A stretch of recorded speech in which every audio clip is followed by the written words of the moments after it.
আপনি যদি আপনার দুঃখের কথা কাউকে বোঝাতে যান অথবা আপনার করুণ অবস্থা দেখে যদি কারো মনে দয়ার উদ্রেক হয়, হয়তো তিনি আপনাকে সান্ত্বনা দিতে গিয়ে বলবেন, ধৈর্য ধরে থাকো, কেননা কষ্টের পর নিশ্চয় আল্লাহ তাআলা সুখ দেবেন। তবে এমন নিদারুণ দুঃখ কষ্ট নিয়ে যদি আপনি কোরআনের কাছে যান, কোরআন কিন্তু কখনোই আপনাকে বলবে না যে কষ্টের পর সুখ আসবে, বরং কোরআন আপনাকে বলবে নিশ্চয়ই কষ্টের সাথে রয়েছে স্বস্তি। কষ্টের সাথে স্বস্তি, সুখ কিভাবে থাকতে পারে? আসলে ব্যাপারটা আমি বোঝার চেষ্টা করলাম। ধরা যাক একজন লোকের ঘরে কোনো খাবার নেই, ক্ষুধায় অনাহারে সকলে ক্লান্ত, চরম দুঃখ কষ্টে তাদের দিন কাটছে। এমত অবস্থায় তার জন্য স্বস্তি কোথায়? মজার ব্যাপার হচ্ছে, স্বস্তি বা সুখ যাই বলি না কেন, সেটাকে আমরা সংজ্ঞায়িত করেছি টাকা পয়সা, ধনসম্পদ আর সচ্ছলতা দিয়ে। এসবের অনুপস্থিতিকে আমরা বুঝি দারিদ্র্য আর দুঃখ কষ্ট হিসেবে। সুখকে এভাবে বুঝতে গিয়ে মাঝখান থেকে আমরা যে সত্যিকারের জিনিসটাকে পাশ কেটে যাই, সেটা হলো অন্তরের প্রশান্তি। খুবই দুঃখ আর দরিদ্রের মধ্যে বাস করেও, নিদারুণ দুঃখ দুর্দশার ভিতর দিয়ে গেলেও একজন মানুষের অন্তরে প্রশান্তি থাকতে পারে।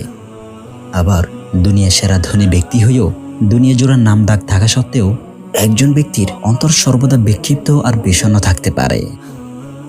যে ব্যক্তির ঘরে খাবারের সংকট, সে যদি তার সর্বোচ্চটা দিয়ে রিজিক তালাশ করে এবং তাতে ব্যর্থ হয়, পরিবারের সকলকে নিয়ে সে যে শাকভাত খাচ্ছে নতুবা একবেলা খেয়ে একবেলা উপোস করছে, তাতে কিন্তু তার কোনো আফসোস থাকে না।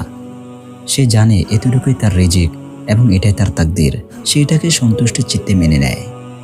তার সামনে যদি হারাম পথে পা বাড়িয়ে রিজিক তালাশের কোনো সুযোগ আসে, যেমন চুরি ডাকাতি করা, অন্যায় কাজে লিপ্ত হওয়া, লোক ঠকিয়ে টাকা রোজগার করা, এমন সুযোগকে সে পায়ে ঠেলে দেয়, কারণ সে আল্লাহ সুবহানাহু ওয়া তাআলাকে ভয় পায়। পরিবার নিয়ে সে উপোস করতে করতে মরে যেতে রাজি আছে, কিন্তু হারামের পথে এক কদম দিতে রাজি নয়। নিদারুণ দুঃখ কষ্ট সত্ত্বেও তাকওয়ায় টইটম্বুর অন্তর নিয়ে যখন সে সালাতে দাঁড়ায়, দুনিয়ার সকল দাতার দিক থেকে মুখ ফিরিয়ে যখন সে চোখের পানি ফেলে সর্বশ্রেষ্ঠ দাতা আর রাজ্জাকের দিকে মুখ ফিরায়, তখন তার ক্ষুধার কষ্ট, সংসারের ঘানি টানবার ক্লান্তি সমস্ত কিছুকে তার সাময়িক পরীক্ষা মনে হয় এবং সে জানে এর উত্তম প্রতিদান তার জন্য অপেক্ষা করিয়া আছে। অন্তত দুনিয়াতে না হোক, অনন্ত আখিরাতে তার রব তাকে এত পরিমাণ দিবেন যে সে খুশি হয়ে যাবে। আবার দুনিয়ার সেরা কোন এক ধনী লোক, ধরা যাক তার বিশাল একটা ব্যবসায়িক প্রজেক্ট একেবারে শেষ পর্যায়ে সে মুখ থুবড়ে পড়ল। এখন তার অন্তরে যদি তাকওয়া না থাকে, সে এই প্রজেক্টটাকে যে কোনো প্রকারে ন্যায় অন্যায়ের বাছ বিচার না করে দাঁড় করাতে চাইবে। তাতে কার কি ক্ষতি হলো, কার কি এলো গেল তা নিয়ে সে একটু ভাববে না। সে শুধু ব্যবসা বোঝে আর বোঝে টাকা, কেবল টাকা হাতে এলে সে শান্তি পায়। তার অন্তরে যদি তাওয়াক্কুল তথা আল্লাহ তাআলার উপর ভরসা না থাকে, তার এহেন ক্ষতিকে সে তাকদীর হিসাবেও মেনে নিতে চাইবে না।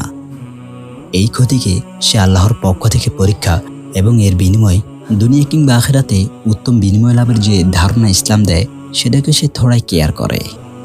ফলে তার যদিও অটিল সম্পদের পাহাড়, তবুও যে কোনো ক্ষতিতে, যে কোনো সমস্যায় সে বিচলিত হয়ে পড়ে, তার অন্তর থেকে বিলুপ্ত হয় প্রশান্তি। এমন বিক্ষিপ্ত বিচ্ছিন্নর বিষণ্ণ অন্তর নিয়ে সে যদি কোটি টাকার বিছানায় ঘুমায়, দুনিয়া সেরা মডেলের গাড়িতে চড়ে, তবুও সেই শান্তি সে খুঁজে পায় না যে শান্তি ক্ষুধা পেটে নিয়ে জায়নামাজে দাঁড়িয়ে ওই দরিদ্র ব্যক্তি পায়। কষ্টের সাথে তখনই স্বস্তি থাকে যখন অন্তরে তাকওয়া আর তাওয়াক্কুলের জোয়ার আসে।